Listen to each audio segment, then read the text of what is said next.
അസാധ്യമായ ദൈവത്തിന് സാധ്യമാണ്. ലൂക്ക 18:27. എൻ്റെ പേര് ജീന ജോയി. ഞാൻ പാലാരൂപതയിൽ നിന്ന് വരുന്നു. മൂഴൂർ ഇടവാംഗമാണ്. ഞാനിപ്പോൾ ഇത് 3ാമത്തെ സാക്ഷ്യമാണ് ഇവിടെ നിന്ന് ഈ അമ്മയുടെ അൾത്താരയിൽ കയറി നിന്ന് എനിക്ക് ലഭിച്ച ആ അനുഗ്രഹത്തിന് അമ്മയ്ക്ക് 100 നന്ദി പറയുന്നു. എൻ്റെ ഇന്നത്തെ സാക്ഷ്യം എന്ന് പറയുന്നത്, ഞാൻ ഡിസംബർ 17 ഞാനിവിടെ വന്നൊരു സാക്ഷ്യം പറഞ്ഞതാണ്. അന്ന് ഞാൻ പറഞ്ഞിരുന്നു എന്നെ ഉടനെ തന്നെ മാതാവ് ഈ അൾത്താരയിൽ കയറ്റി ഒരു സാക്ഷ്യം കൂടി പറയാൻ അനുഗ്രഹം തരുമെന്ന്. അത് ഞങ്ങൾക്ക് 22 വർഷമായിട്ട് എൻ്റെ പപ്പ ഒരു സുഹൃത്തിന് പപ്പയുടെ ആധാരം വീടിൻ്റെ ആധാരം പണയം വെക്കാനായിട്ട് കൊടുത്തിരുന്നതാണ്. അത് തിരിച്ചു കിട്ടാതെ ഞങ്ങൾ ഒത്തിരി വിഷമിച്ച ഒരു സമയമായിരുന്നിത്. മാതാവ് 2002 പപ്പ സുഹൃത്തിന് ആധാരം കൊടുക്കുന്നത്. അന്ന് പപ്പ അത് കൊടുത്തപ്പം ഞങ്ങളതുപോലെ സുഹൃത്തുക്കളായിരുന്നു. പപ്പയുടെ ഒരു കുടുംബ സുഹൃത്ത് പപ്പയായിട്ട് അതുപോലെ ഞാനതുപോലെ പിന്നെ ആളുടെ സ്ഥാപനത്തിൽ ജോലി ചെയ്യുന്നുണ്ടായിരുന്നു. അതിൻ്റെ എല്ലാം ഒരു വിശ്വസ്തതയിൽ ഞങ്ങൾ കൊടുത്തു. ഞങ്ങൾ അതുപോലൊരു നല്ലൊരു അടുപ്പത്തിലായിരുന്നു കഴിഞ്ഞു പോന്നിരുന്നത്. എന്നെ ഒരു പെങ്ങളെ പോലെ അല്ലെങ്കിൽ അപ്പനെ പോലെ കരുതി എനിക്ക് എല്ലാ സ്വാതന്ത്ര്യത്തോടെയും ആ സ്ഥാപനത്തിൽ ജോലി ചെയ്യാനുള്ളൊരു സ്വാതന്ത്ര്യം ഉണ്ടായിരുന്നു. അതൊക്കെ പപ്പയ്ക്കും അറിയാം. അല്ലാതെ തന്നെ പപ്പയ്ക്ക് സുഹൃത്തുമായിട്ട് നല്ലൊരു ബന്ധമായിരുന്നത് കാരണം മാത്രമാണ് നമ്മൾ ആധാരം അങ്ങനെ കൊടുക്കാൻ തയ്യാറായത്. എങ്കിലും നമുക്ക് 3-4 വർഷത്തേക്ക് ഇതിനെക്കുറിച്ച് ഞങ്ങളോട് അങ്ങനെ ഒരു ഇത് പറഞ്ഞിരുന്നത് കാരണം നമുക്ക് 3-4 വർഷത്തേക്ക് ഇതിനെക്കുറിച്ച് ടെൻഷനൊന്നുമില്ല. അതങ്ങനെ പോയി. 2012 ആയപ്പോഴത്തേക്കും ഇതാരും അറിയരുതെന്നും പറഞ്ഞ് നമ്മൾ കൊടുത്തു. അതുപോലെ തന്നെ തിരിച്ചെടുത്ത് തരുമെന്നും പറഞ്ഞിരുന്നു. അതുകൊണ്ട് നമ്മൾ ഈ ആധാരം കൊടുത്ത വിവരം ഞാനും പപ്പയും മമ്മിയും മാത്രം അറിഞ്ഞിട്ടുള്ളൂ. ഞങ്ങൾ 3 മക്കളാണ്. പക്ഷെ അവർ പോലും അറിഞ്ഞില്ല. ഞങ്ങൾ 3 പേരും മാത്രം അറിഞ്ഞ് കൊടുത്തതാണ്. തിരിച്ചതുപോലെ കിട്ടുമെന്നുള്ള വിശ്വാസം ഞങ്ങളിരുന്നു. അതിനിടയ്ക്ക് ഞങ്ങളുടെ 3ൻ്റെയും കല്യാണം കഴിഞ്ഞിട്ടില്ലായിരുന്നു. കല്യാണം എല്ലാം കഴിഞ്ഞു. 2012 ആയപ്പോഴത്തേക്കും പപ്പായ്ക്ക് ഞങ്ങൾക്ക് പാർട്ടീഷൻ നടത്തണം എന്നുള്ള ഒരു ആഗ്രഹത്തോടെ ഈ ആധാരം തിരിച്ചു ചോദിക്കുന്നു. ആ സമയത്ത് ആ മനുഷ്യന് ഭയങ്കര ബുദ്ധിമുട്ടായത് കാരണം ഇത് തിരിച്ചു തരാൻ സാധിക്കുന്നില്ല. ഉടനെ തരാമെന്നുള്ള ഇതിലങ്ങ് പോയി. 2018 ആയപ്പോൾ ഇത് ജപ്തി നടപടിയായി. 2018 ജപ്തി ആയിട്ട് വീട്ടിൽ നോട്ടീസ് വന്നു. അങ്ങനെ ആരും അറിയാതെ കൊടുത്ത സാധനം ലോകം മുഴുവനും അറിഞ്ഞു, പത്രത്തിലായി. അത് ഞങ്ങൾക്ക് ഭയങ്കര വേദനയായി. അങ്ങനെ ഒരു കോടതി നടപടി വരെ എത്തി. കോടതിയിൽ ഞങ്ങൾ ഇതെടുത്ത് പുള്ളിക്ക് 22 കോടിയുടെ ആസ്തിയുള്ളൊരു മനുഷ്യനാണ്. പക്ഷേ ഈ മനുഷ്യൻ ഇത് വിറ്റ് നമുക്കിത് കടം തീർക്കാൻ പറ്റിയില്ല. അങ്ങനെ അന്നേരം 22 കോടി ആസ്തി ഉള്ളത് കാരണം അത് തീർത്തിട്ട് മാത്രമേ ഞങ്ങളുടെ വസ്തുവിൽ എന്തെങ്കിലും ചെയ്യാൻ പറ്റുള്ളൂ കോടതിയിൽ നിന്നൊരു ഓർഡർ വന്നു. അങ്ങനെ 2018 തൊട്ട് നമ്മളങ്ങനെ പോയി. അത് കഴിഞ്ഞപ്പോൾ ഉടനെ കൊറോണയായി. 2018 വന്ന് ഞാനിവിടെ വന്ന് ഉടമ്പടി എടുത്തു. നമുക്ക് സാധാരണ പോലെ ആ വീട്ടിൽ താമസിക്കാം, വേറെ കുഴപ്പങ്ങളൊന്നുമില്ല. അത് കാരണം നമ്മൾ ഈ ആധാരത്തെക്കുറിച്ച് എന്നെ സംബന്ധിച്ച് ഞാൻ പറയുകയാണ്, നമുക്കൊരു ബുദ്ധിമുട്ടില്ലല്ലോ എന്നുള്ളൊരു കാഴ്ചപ്പാട് എൻ്റെ മനസ്സിന് എപ്പോഴും ഉണ്ടായിരുന്നു. അങ്ങനെ കഴിഞ്ഞു പോയി. ആ സമയത്ത് ഈ 2023 ആയപ്പോൾ ഞാനൊരു പഞ്ചായത്ത് മെമ്പർ കൂടിയാണ്. അന്നേരം ഈ 2023 ജൂലൈ 12 ഉമ്മൻചാണ്ടി സാറിൻ്റെ മരണം നടന്നു. ഞാൻ ആ മണ്ഡലത്തിലെ തന്നെ ഒരു മെമ്പറാണ്. സാറിൻ്റെ പാർട്ടിയിലുള്ളതാണ്. ഇതെല്ലാം ആയിട്ടും സാറിങ്ങനെ നാട് മുഴുവൻ ഒത്തിരി നല്ല കാര്യങ്ങൾ ചെയ്ത് നടന്നു. ഞാനും അതിനനുഭവസ്ഥയാണ്. പക്ഷേ ഈ ഒരു കാര്യം ചോദിച്ച് മേടിക്കാനോ അല്ലെങ്കിൽ ഇതിനു വേണ്ടി സാറിൻ്റെ മുൻപിൽ ഒരു നിവേദനം കൊടുക്കാനോ എനിക്ക് പറ്റിയില്ല. അതെന്നെ എല്ലാവരും കുറ്റപ്പെടുത്താൻ തുടങ്ങി. നിനക്കത് സാധിക്കുമായിരുന്നല്ലോ, നീ എന്തുകൊണ്ടത് മേടിച്ചെടുത്തില്ല, നിന്റെ കാരണവന്മാരെ കുറിച്ച് നിനക്ക് വിചാരമില്ലാഞ്ഞിട്ടല്ലേ നീ അത് ചെയ്യാതിരുന്നത് എന്നുള്ള കുറ്റപ്പെടുത്തുകൾ എന്നെ വല്ലാണ്ട് വേദനിപ്പിച്ചു. അന്നേരം ഞാൻ ഇത്ര മാത്രം അവരോട് പറഞ്ഞോളൂ. മരിച്ചുപോയ ഉമ്മൻചാണ്ടി സാറിനെ അല്ല ഞാൻ ഇന്നും ജീവിച്ചിരിക്കുന്ന ഇപ്പോഴും എൻ്റെ കൂടെയുള്ള ദൈവത്തെ ഞാൻ വിളിക്കുന്നത്. ദൈവം തന്നെ എനിക്ക് ഈ കാര്യം സാധിച്ചു തരുമെന്ന് അന്ന് ഞാൻ എന്നോട് പറഞ്ഞവരോടല്ല, ഞാൻ വേറൊന്നും പറഞ്ഞിട്ടില്ല, ഇങ്ങനെ തന്നെ പറഞ്ഞു. എന്നാടേലും അതെനിക്ക് വലിയ വേദനയായിരുന്നു. ആ വേദന തമ്പുരാൻ കണ്ടു. മാതാവ് ഈ മാസം ജൂലൈ 30 തന്നെ ഒരനക്കവും ഇതിനില്ലാതിരുന്ന ഈ ബാങ്ക് നടപടികളുമായിട്ട് 30 ജപ്തിക്കായിട്ട് വീട്ടിൽ വരുന്നു. വീട്ടിൽ വന്നു കഴിഞ്ഞ് വീട്ടിൽ വന്നെന്നും പറഞ്ഞ് എന്നെ വിളിക്കുമ്പോഴാണ് ഞാൻ അറിയുന്നത്. അന്നേരം എന്ത് ചെയ്യണമെന്ന് നമുക്കറിയത്തില്ല. ജപ്തിയായിട്ട് വീട്ടിൽ വന്നാൽ പപ്പയും മമ്മയും വീട്ടിൽ നിന്ന് ഇറക്കി വിടാനായിട്ടാണ് ഇവർ വരുന്നത്. ഞാൻ ഏതൊക്കെയായാലും മാതാവിൻ്റെ കാശുരു എൻ്റെ കയ്യിലെടുത്തു. ഞാൻ വചനം എടുത്ത് വായിച്ചു, നെറ്റിയെ തൈലം കൊണ്ട് കുരിശ് വരച്ചു. ഞാൻ എന്നിട്ട് മാതാവിനോട് പറഞ്ഞു, മാതാവേ, ഞാൻ അവരുടെ അടുക്കിലേക്ക് പോകുക, എനിക്ക് എന്താ പറയേണ്ടതെന്ന് എനിക്ക് ഒരു ഊഹമില്ല. പക്ഷേ അവിടെ ചെന്ന് കഴിയുമ്പോൾ മാതാവ് തന്നെ സംസാരിച്ചിരിക്കണം. ഒരു കാരണവശാലും പപ്പയും മമ്മിയെയും വീട്ടിൽ നിന്ന് ഇറക്കി വിടാനുള്ളൊരു സാഹചര്യം ഞാൻ കാരണം ഉണ്ടാകരുതെന്ന്. എന്നാണേലും അവിടെ ചെന്നു ഒരു അഡ്വക്കേറ്റിനെ വിളിച്ച് സംസാരിച്ചു, അവരുമായിട്ട് സംസാരിച്ചു. എങ്ങനെയാണേലും മാതാവ് ഇടപെട്ട് അന്ന് അവർ അവിടുന്ന് ജപ്തി നടപടി ഒഴിവാക്കി പോയി. അത് കഴിഞ്ഞപ്പോൾ ഇവർ പറഞ്ഞു, നടപടിയായിട്ട് മുന്നോട്ട് പോകും, അതുകൊണ്ട് എത്രയും വേഗം പൈസ തിരിച്ചടയ്ക്കണം. അത് ചെറിയ തുകയൊന്നുമല്ല തിരിച്ചടയ്ക്കാനുള്ളത്, 4,20,00,000 രൂപ. ഇത് എങ്ങനെ അടയ്ക്കും, എന്താകും, ഇതൊന്നും നമുക്കൊരു ഊഹമില്ല. പക്ഷെ ഞാൻ പറഞ്ഞു, ഏതൊക്കെയായാലും നടക്കും. അവരോട് ഞാനിങ്ങനെ പറഞ്ഞു, ഇത് തമ്പുരാൻ്റെ ഒരു ഇടപെടലാണ്, അതുകൊണ്ട് ഉറപ്പായിട്ടും ഇത് നിങ്ങൾ ഇന്ന് വന്നത് തന്നെ തമ്പുരാൻ്റെ ഇടപെടലാണ്, അതുകൊണ്ട് ഈ കാര്യം നടക്കും, നിങ്ങൾ പൊക്കോടനെ കാര്യങ്ങൾ നടക്കുമെന്ന് പറഞ്ഞു പോയി. പക്ഷേ ഞാൻ ഒക്ടോബർ 30 ഒരു വൺ ഡേ സെറ്റിൽമെൻറ്റിന് വെച്ചു. പക്ഷേ നടന്നില്ല. ഒക്ടോബർ 30 ആയിരുന്നു സെറ്റിൽമെൻറ്റ് നടക്കേണ്ടത്, അതൊന്നും നടന്നില്ല. നവംബർ 2 വീണ്ടും ഇവർ ജപ്തിക്ക് വരികയാണ്. അന്നേരം വരുമ്പം എനിക്കൊരു കമ്മിറ്റിയിലിരിക്കുകയാണ് പഞ്ചായത്തിൽ. അന്നേരം എന്നോട് പറയുന്നു, ഉടനെ തന്നെ ഞങ്ങൾ വീട്ടിലോട്ട്, ബാങ്കുകാർ വിളിച്ച് പറഞ്ഞു, ഉടനെ തന്നെ ഞങ്ങൾ വീട്ടിലോട്ട് വരികയാണ്, ജപ്തി നടപടികളായിട്ടാണ് വരുന്നത്, തീർച്ചയായിട്ടും ഇത് ജപ്തി നടപടിയായിട്ട് മുന്നോട്ട് പോകുമെന്ന് പറഞ്ഞു. അന്നേരം എനിക്കന്നേരം വേറെ ഒന്നും തോന്നിയില്ല. ഞാൻ അന്നേരം അവിടെ ഞങ്ങളുടെ തൊട്ടടുത്ത് തന്നെ ഒരു പള്ളിയുണ്ട്. മാതാവിൻ്റെ അടുക്കിലേക്ക് ഞാൻ ഓടിച്ചെന്നിട്ട് ഞാൻ മാതാവിനോട് പറഞ്ഞു, അമ്മേ മാതാവേ, എനിക്ക് ആരും ഒരു തുണയില്ല, അമ്മ മാത്രമേ ഉള്ളൂ, അമ്മ എന്നെ അത് ഇതിനു വേണ്ടി ചെയ്തു കൊള്ളണം, അല്ലാതെ ഈ ഒരുത്തരുടെ ഒരു സഹായത്തിന് ചോദിക്കാൻ പോലും ഒരവസ്ഥ എനിക്ക്, അമ്മ തന്നെ ഇടപെട്ടുകൊള്ളണമെന്ന് പറഞ്ഞിട്ട് ഞാൻ ആ പള്ളിയിലിരുന്ന് കൊന്നു ചൊല്ലി. എന്നോട് തിരിച്ച് ഞാൻ വന്നു കഴിഞ്ഞപ്പോൾ എന്നോട് എല്ലാവരും പറഞ്ഞു, ഒരു കാരണവശാലും ജീന വീട്ടിൽ പോകരുത്, പോയി കഴിഞ്ഞ് കഴിഞ്ഞാൽ പപ്പയും മമ്മയും ഇറക്കി വിടും, അവർ പ്രായമായതായതുകൊണ്ട് അവരെ ഒരു കാരണവശാലും ഇറക്കി വിടാനുള്ള ചാൻസ് ഇല്ല, അതുകൊണ്ട് പോകണ്ടെന്ന് പറഞ്ഞു. ആ ഒരു കാരണത്തെ എനിക്ക് വീട്ടിൽ പോകാനും പറ്റുന്നില്ല. ഞാൻ വീട്ടിൽ പോയിട്ട് ഇറക്കി വിടുകയാണെങ്കിൽ എല്ലാവരും പറയും, ജീന ചെന്നതുകൊണ്ടാണ് ഇറക്കി വിട്ടത്, ആൾക്കാർ കൈപ്പറ്റായില്ലായിരുന്നു അവരെ ഇറക്കി വിടാതിരിക്കും. അങ്ങനെ സങ്കടപ്പെട്ട് ഞാൻ വീട്ടിലിരിക്കുകയാണ്. വീട്ടിലിരുന്ന് ഞാനത് കഴിഞ്ഞപ്പം പള്ളിയിൽ നിന്ന് ഇറങ്ങി ഞാനത് കഴിഞ്ഞ് താഴെ അവിടെ തന്നെ ഞങ്ങളുടെ വീടിനടുത്ത് താഴെ തന്നെ ഒരു വീട്ടിൽ പോയിരുന്നു. ഞാൻ അവിടെ ഇരുന്ന് പ്രാർത്ഥിച്ചുകൊണ്ടിരുന്നു. എന്നാണേലും സന്ധ്യ വരെ നോക്കിയിട്ട് ഇവരെന്നാണേലും പപ്പയും മമ്മയും ഇറക്കി വിട്ടു. ആകെ ഇവിടെ ഒരു സാധനം പോലും എടുക്കാൻ പോലും സാധിച്ചില്ല. ഇവർ രണ്ടുപേരെ, അവർക്ക് ഒത്തിരി മരുന്നുകളുണ്ട്, ഒത്തിരി അസുഖങ്ങളുള്ള മനുഷ്യർ.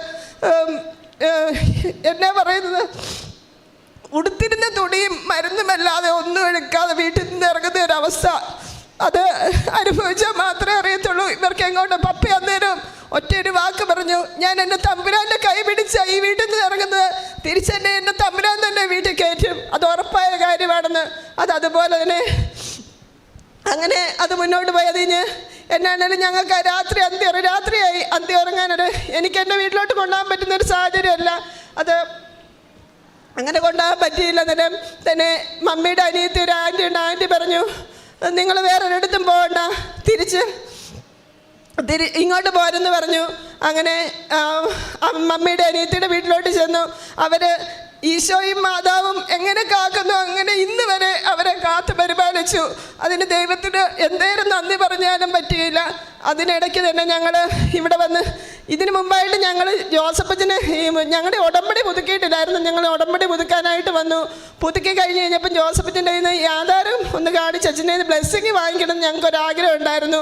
അങ്ങനെ ഇവിടെ വന്ന് ആധാരം വെച്ച് ഞങ്ങൾ ബ്ലെസ്സിങ് വാങ്ങിച്ചപ്പോൾ അച്ഛൻ പറഞ്ഞു 17 ഒരു ഡേറ്റ് കാണിക്കുന്നെന്ന്. ആ 17 പറയുന്ന ഡേറ്റ് കാണിച്ച് അന്ന് രാവിലെ തന്നെ തൊട്ട് എനിക്കും മമ്മിക്കും ഭയങ്കര ബുദ്ധിമുട്ടാണ്. ഞാനും മമ്മി ഉടമ്പടി എടുത്തതാണ്. അന്നേരം എന്തോ ഒരു സങ്കടം ഞങ്ങൾക്ക് വരാനുണ്ടെന്ന് ഞങ്ങൾക്ക് അന്ന് രാവിലെ തൊട്ടേ അറിയായിരുന്നു. അന്ന് വൈകുന്നേരം ഈ 17 പറഞ്ഞ ഡേറ്റിൻ്റെ അന്നാണ് ഞങ്ങളെ വീട്ടിൽ നിന്ന് ഇറക്കി വിടുന്നത്. അങ്ങനെ വീട്ടിൽ നിന്ന് ഇറക്കി വിട്ടു. അത് കഴിഞ്ഞപ്പോൾ ഞങ്ങൾ ഞാനത് കഴിഞ്ഞ് ഇവിടെ വന്ന് വീണ്ടും ഞാൻ എൻ്റെ ഉടമ്പടി പുതുക്കി അങ്ങനെ മുന്നോട്ട് പോയി.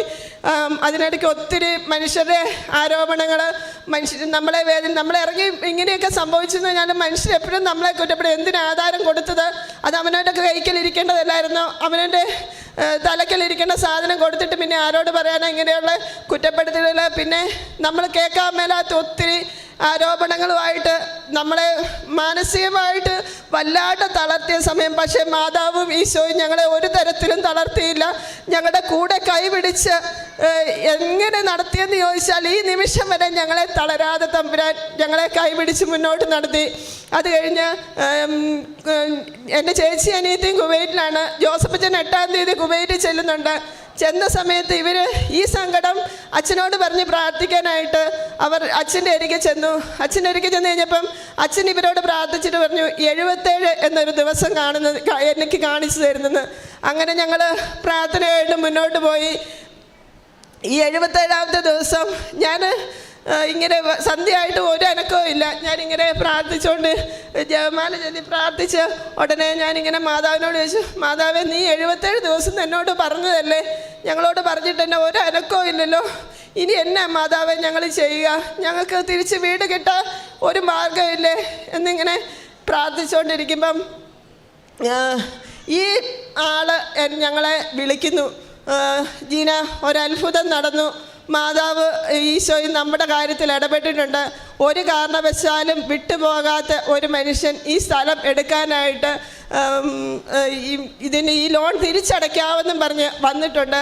തീർച്ചയായിട്ടും അതിനൊരു തീരുമാനം ഉണ്ടാകും. അത് ജനുവരി 26-ാം തീയതി ആയിരുന്നു. അതിനു മുമ്പ് ഞങ്ങൾക്ക് വീടിൻ്റെ ജപ്തിയായിട്ട് ഡേറ്റ് വന്നു. 28-ാം തീയതി, ഫെബ്രുവരി 28-ന് നമ്മുടെ ലേലം നടക്കുകയാണ് വീടിന്. ഇതെല്ലാം അറിഞ്ഞ് ഞങ്ങൾ പപ്പയ്ക്കൊക്കെ ഭയങ്കര വിഷമമായി. അതിനിടയ്ക്ക് വീട് നോക്കാനായിട്ട് ഓരോരുത്തർ വരുന്നു. ജപ്തി നടക്കുക എന്ന് പറഞ്ഞ് വീട്ടിലെ സാധനം, നമ്മളൊരു സാധനം ഇറക്കിയിട്ടില്ല, അതെല്ലാം അതുപടി തന്നെ ഇരിക്കുക. ഇതെല്ലാം ഇറക്കണം എന്ന് പറഞ്ഞ് മനുഷ്യൻ്റെ പ്രസ്സിങ്, ഇങ്ങനെ നമ്മളെ ഓരോ തരത്തിലും ഓരോ ദിവസവും എന്തെങ്കിലുമൊക്കെ തന്ന് നമുക്ക് വേദനകൾ തന്ന് ഇത്രയും ദിവസം പോയത്. അന്നേരം എല്ലാം മാതാവ് എന്തെങ്കിലും നല്ലൊരു വചനം ഈശോ തന്ന് ഞങ്ങളെ അനുഗ്രഹിക്കുക. ആ വചനത്തിൻ്റെ ബലത്തിൽ നമ്മൾ മുന്നോട്ട് പോകും. അങ്ങനെ എനിക്കെപ്പം നടന്നാലും യേശയ്യാ 45:2 ആ വചനം എപ്പോഴും എൻ്റെ മനസ്സ് വരും. ഞാൻ അങ്ങനെ ആ വചനം എപ്പോഴും ചൊല്ലി ഇങ്ങനെ നടക്കും.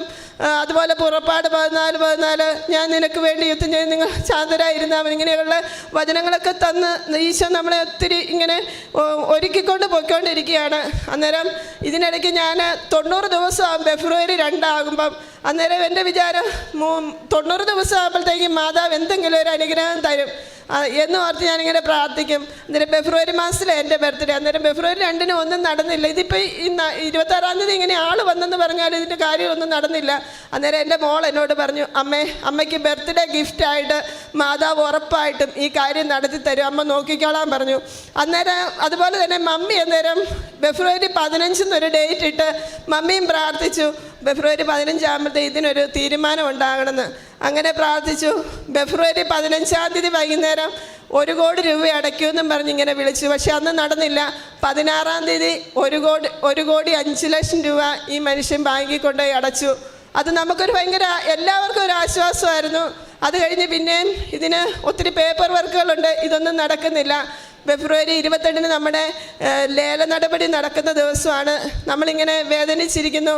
അങ്ങനെ എന്നാണേലും ഫെബ്രുവരി 28 ഇന്നലെ ലേലം നടക്കേണ്ട ദിവസമാണ്. ഇന്നലെ ഈ 4 കോടി 20 ലക്ഷം രൂപയും ഈ മനുഷ്യൻ തന്നെ അടച്ച് ഞങ്ങൾക്ക് ഇനി ബാക്കി നടപടികളുണ്ട്, ആധാരം തിരിച്ചു കിട്ടാനുണ്ട്, അതിനൊക്കെ ഉള്ള നടപടികൾ പൂർത്തിയാകാനുണ്ട്. എന്നാലും അമ്മ മാതാവും ഈശോയും ഞങ്ങളെ കൈപിടിച്ച് ഇതുവരെ നടത്തി. ഇതിന് 100 കോടി നന്ദി പറയുന്നു. ഇതിനൊക്കെ ഒരു തളർച്ച പോലും തരാതെ മാതാവ് ഇതുവരെ ഞങ്ങളെ കാത്തു പരിപാലിച്ചതിന് ഇതിനിടയ്ക്ക് എനിക്ക് ഒത്തിരി കാര്യങ്ങളുണ്ട്, വീട്ടിലെ കാര്യങ്ങൾ. ഞാൻ അതുപോലെ തന്നെ ഇതിനിടയ്ക്ക് ഞാൻ ചെയ്യുമായിരുന്നു. ഞാൻ അന്ന് എന്നെ വേദനിപ്പിച്ച് ജൂലൈ 30 തൊട്ട് ഞാൻ അന്ന് തൊട്ട് ഉപവാസം. ഒരു നേരം ഞാൻ ഭക്ഷണം കഴിക്കത്തുള്ളൂ. ഉപവാസം എടുത്തുകൊണ്ട് ഞാൻ പറയല്ല. അന്ന് ഞാൻ മാതാവിനോട് പറഞ്ഞു, മാതാവ് തിരിച്ച് ഈ സാധനം എൻ്റെ കയ്യിൽ തരാതെ ഞാനിനി ഒരു നേരം ഭക്ഷണം കഴിക്കും. അതുപോലെ തന്നെ ഞാൻ മീൻ, ഇറച്ചി ഇങ്ങനെയുള്ള സാധനങ്ങളൊന്നും ഞാൻ കഴിക്കില്ല, എനിക്ക് തിരിച്ച് ഈ സാധനം എൻ്റെ കൈ കിട്ടാതെ ഞാൻ ഒന്നും ഇങ്ങനെയുള്ള കാര്യങ്ങളൊന്നും ഞാൻ ചെയ്യില്ല. അതുപോലെ ഞാൻ ഈ മെമ്പറാണെങ്കിൽ പോലും ഞാൻ വാട്സപ്പ് മാത്രമല്ല, അത് വേറെ ഒരു മീഡിയകളും ഞാൻ ഉപയോഗിക്കുകയില്ല. ഇങ്ങനെയുള്ള അതുപോലെ യൂട്യൂബിലെ ഈ അച്ഛൻ്റെ ടോക്ക് കേൾക്കാൻ വേണ്ടി മാത്രമാണ് ഞാൻ ഈ യൂട്യൂബ് ഉപയോഗിക്കുന്നത്, അല്ലാതെ വേറെ ഒരു കാര്യങ്ങളും ചെയ്യുകയില്ലെന്ന് അന്ന് ഞാൻ മാതാവിനോട് പ്രതിജ്ഞ ചെയ്ത് അത് ഇതുവരെ ഞാൻ അതുപോലെ പാലിച്ചു പോന്നു. അതുപോലെ ഞാൻ രാത്രിയായി കഴിഞ്ഞാൽ എല്ലാവരും ഉറങ്ങുന്ന സമയത്ത് ഞാൻ എൻ്റെ മുറിയിൽ ഞാൻ മണൽ വിരിച്ച് ഞാൻ പ്രാർത്ഥിക്കും. അമ്മയോട് കൊന്തചൊല്ലി പ്രത്യക്ഷകരുടെ പ്രാർത്ഥനയൊക്കെ ഞാനിങ്ങനെ ഈ ഒരു കാര്യം നടന്നിട്ട് എല്ലാ മനുഷ്യരും ഞങ്ങളോട് പറഞ്ഞു, ഇനി ആ വീട് സ്ഥലവും നിങ്ങൾ സ്വപ്നം കാണണ്ട, അത് അതുവഴി പോയതാണ്. അന്നെല്ലാം ഞങ്ങളെന്നും ഇന്നും പറയുന്നു, ഞങ്ങളുടെ ഈശോ ഇന്നും ജീവിക്കുന്ന ഈശോ ഞങ്ങൾക്ക് ഈ കാര്യം നടത്തുന്നു എന്ന് പറഞ്ഞതുപോലെ തന്നെ ഞങ്ങൾക്ക് ഈ കാര്യങ്ങളെല്ലാം നടത്തി തന്നു. ഇതിനിടയ്ക്ക് ഒത്തിരി ഈ സമയത്ത് തന്നെ എന്നോട് ഒത്തിരി പ്രാർത്ഥനാ സഹായങ്ങൾ ചോദിക്കുന്ന ആൾക്കാർക്ക് എനിക്കറിയത്തില്ല, മാതാവ് തന്നെ ഇടപെട്ട് എന്നോടൊരു ആവശ്യം പറഞ്ഞു കഴിഞ്ഞാൽ ഞാനത് പിറ്റേ ദിവസം വിശുദ്ധ കുർബാനയ്ക്ക് സമർപ്പിച്ചു കഴിഞ്ഞ് കഴിഞ്ഞാൽ ആ കാര്യങ്ങളൊക്കെ ഒത്തിരി വേഗം നടക്കുന്നത് പോലെ എന്നെ നമ്മൾ ഈ വേദന സഹിച്ചിട്ടായിരിക്കും നമ്മളെ തമ്പുരാൻ ഇത്രയും ഒരുക്കി ആ കാര്യങ്ങളൊക്കെ ഒത്തിരി വേഗം നടത്തി കൊടുക്കുവാനൊക്കെ തമ്പുരാൻ അനുഗ്രഹിച്ചു. തമ്പുരാന് 100 കോടി നന്ദി പറയുന്നു. അതിൽ പപ്പായുടെ ഞാനൊന്ന് കൊടുക്കാം. പപ്പായ്ക്ക് ഇതിൻ്റെതായ കാര്യങ്ങൾ ഒത്തിരി പറയാനുണ്ട്. പപ്പായെ തമ്പുരാൻ ഒത്തിരി കൈപിടിച്ച് നടത്തി. പപ്പായ്ക്ക് മേലാത്തയാളാണെങ്കിലും ഒരു അസുഖവും വരുത്താൻ ഇത്രയൊക്കെ കാത്തു പരിപാലിച്ച് കൊണ്ടുവന്നതിന് ഈശോയോട് നന്ദി പറയാൻ ഞാൻ പപ്പായുടെയിലേക്ക്. ദൈവപിതാവിനും പരിശുദ്ധ അമ്മയ്ക്കും തിരുക്കുമാരനും കോടാനുകോടി നന്ദി പറയുന്നു. പിന്നെ നമ്മുടെ ജോസഫ് അച്ഛന് കൈവെപ്പ് ശുശ്രൂഷയിലൂടെ ദൈവം നൽകിയ അനുഗ്രഹത്തിന് കോടാനുകോടി നന്ദി പറയുന്നു. അനേകായിരം മക്കൾക്ക് ഈ ഞങ്ങളുടെ സാക്ഷ്യം വളരെ ഉപകാരപ്രദമായിരിക്കട്ടെ എന്നും പ്രാർത്ഥിക്കുന്നു. പിന്നെ ഞങ്ങളെ വീട്ടിൽ ആധാരം കൊടുത്തിട്ട് ഞങ്ങളെ വീട്ടിൽ ജാമ്യം എന്ന് പറയും അത് മാത്രം ചെയ്തേ ഉള്ളൂ. ഞാനൊരു പ്രതിഫലവും മേടിക്കാതെ കൊടുത്തതാണ്. ഈ കേട്ടിരിക്കുന്ന എല്ലാവർക്കും സാക്ഷ്യമായിരിക്കണം. ഇനി ഒരു കാരണവശാലും നമ്മുടെ ആധാരം അപ്പനല്ല അമ്മയല്ല ആര് എന്ന് പറഞ്ഞാലും ആർക്കും കൊടുക്കരുത്. എൻ്റെ സാക്ഷ്യം അതാണ്. പിന്നെ ഞാൻ പറഞ്ഞില്ലേ, എൻ്റെ തമ്പുരാൻ എന്നെ നല്ലപോലെ, ഞാൻ പണ്ട് മുതലേ ദൈവവിശ്വാസിയാണ്, ഒരിക്കലും ദൈവത്തിൽ നിന്നകന്നിട്ടില്ല. ഏത് പ്രതിസന്ധികളിലും ഞാൻ ഉറച്ചു നിന്നു. എല്ലാവരും പറഞ്ഞു പോയി എന്ന് പറഞ്ഞു. ഞാൻ പറഞ്ഞു എൻ്റെ തമ്പുരാൻ എന്നെ കൈവിടുകയില്ല. ദൈവത്തിന് അസാധ്യമായിട്ടൊന്നുമില്ല. ദൈവത്തിന് അസാധ്യമായത് മനുഷ്യന് അസാധ്യമായത് ദൈവത്തിന് സാധ്യമാണ്. ലൂക്കാ 18:27. അതുപോലെ ഒരു വചനം കൂടെ പറഞ്ഞിട്ട് ഞാൻ നിർത്തിക്കളാം കേട്ടോ.